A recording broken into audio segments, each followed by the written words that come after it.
Hello friends, मैं वीरू चौहान। संयम UPSC में आपका स्वागत है। जैसे कि आप पीछे देख रहे हैं, श्री राम जी, तो जय श्री राम। और सबसे अच्छी खबर ये है कि एमपी में चित्रकूट में रामायण पार्क बनने जा रहा है। इससे बहुत सारी सुविधाएं मिलेंगी संतों को, जो श्रद्धालु जाएंगे उनको, और जो लोग वहाँ पे व्यवसाय के लिए या अपने काम के लिए थोड़ी तलाश में है, बाहर जाना पड़ा, उनको भी काम मिलेगा। ठीक, तो आगे देखते हैं वीडियो में क्या क्या है, इसे देखेंगे। देखिए, चित्रकूट में बनेगा 750 करोड़ रुपए खर्च की जा रही है। ठीक है, लागत से रामायण पार्क। भगवान राम की 151 फीट की मूर्ति लगेगी। ठीक है, ये जरूरी है। 151 फीट बहुत ऊंची मूर्ति होती है, ये अच्छी बात भी है। और इससे क्या होगा, एक टूरिज्म का एक सैलाब सा उमड़ेगा, जिससे ये पता लगेगा कि हाँ, कि अब कुछ हुआ है, जिससे कि यहाँ कुछ रोजगार मिल रहा है। ठीक, आगे देखते हैं। प्रमुख बिंदु क्या है, मध्य प्रदेश सरकार द्वारा श्री राम की तपोभूमि, जहां पर उन्होंने तप किया था, उस भूमि को कहते हैं श्री राम की तपोभूमि में धार्मिक और सांस्कृतिक पर्यटन को बढ़ावा देने के लिए एक महत्वाकांक्षी प्रोजेक्ट शुरुआत करी है। प्रोजेक्ट क्या है, रामायण एक्सपीरियंस पार्क। ठीक, पार्क का कुल क्षेत्रफल 80 एकड़ होगा। ठीक, देखिए कुछ चीज याद रखिए। 750 की लागत है। ठीक, 151 फुट की राम जी की मूर्ति है और 80 एकड़ एरिया है। ठीक, कुछ चीजें याद रखना पड़ेंगी आपको, जरूरी भी है।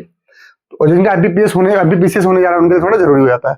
पार्क का डिजाइन तैयार हो चुका है और इसका उद्देश्य रामायण काल को आधुनिक तकनीक के जरिए जीवंत कर रहे हैं। यह परियोजना धार्मिक और सांस्कृतिक पर्यटन को बढ़ावा देगी। ठीक, इसमें ये लिखा हुआ है।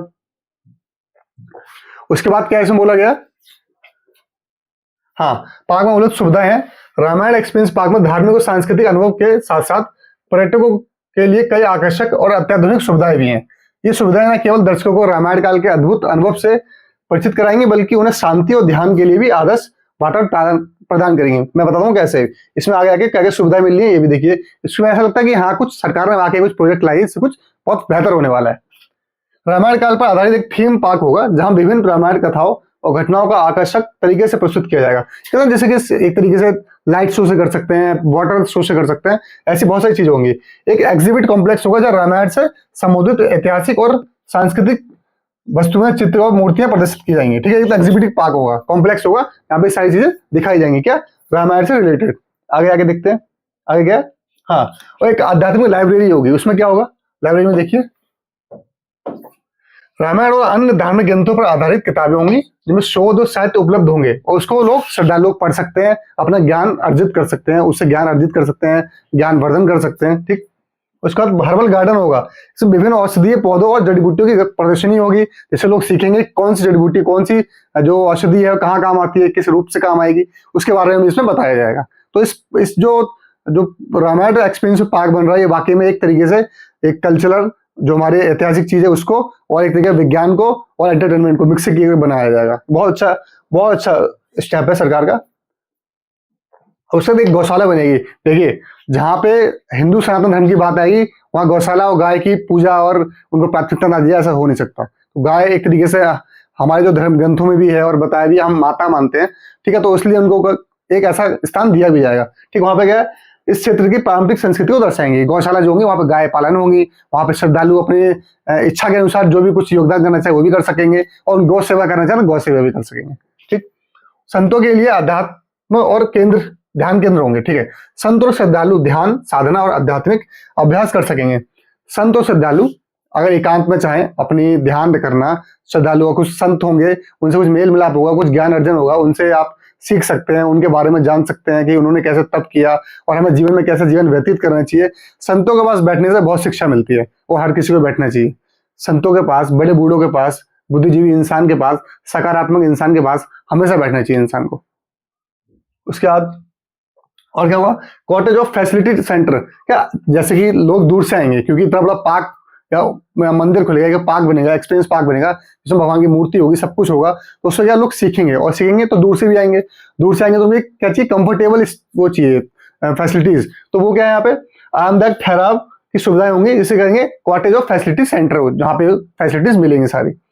मंदाकिनी नदी पर नया हैंगिंग पुल, मंदाकिनी नदी जो है उसमें क्या हो, हैंगिंग पुल, जो हैंगिंग पुल बनाया जाएगा, इसमें क्या होता है, झूलता हुआ पुल मुख्य आकर्षण केंद्र होगा, जो बहुत अच्छा बनाया जाएगा, जिसमें लोग टूरिज्म आएंगे, लोग देखेंगे उसको, और उसके आकर्षण को, मंदिर के आकर्षण को देख सकेंगे। जिससे आप एक तरीके से ऐसा भी हो सकता है कि वहां से आप night show, sound and effect show, वो सब चीज भी प्रदर्शन हो सकता है उसका, उसकी टिकट होगा अलग से, ऐसा होगा आगे, ठीक है।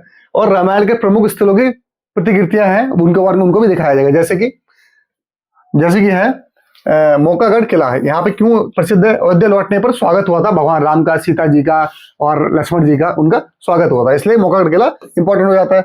सती अनुसुईया मंदिर, देखिए सती अनुसुईया मंदिर जो है, माता सती जो है उनको एक तरीके से बहुत ज्यादा पतिव्रता नारी के रूप में देखा गया है, और वो भी और राम जी ने भी कहा था कि माता अनुसुईया जी से शिक्षा लेके आओ, सीता माता को कहा था।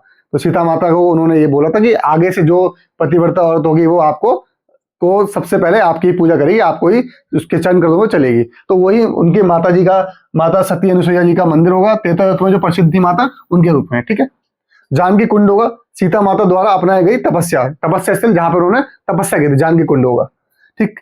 कादमगिरी पर्वत होगा, श्री राम सीता और लक्ष्मण जहां पे तपस्या किया था, उसको भी एक तरीके थीम होगी, उसको दिखाया जाएगा, उसको भी दिखाने की कोशिश की जाएगी।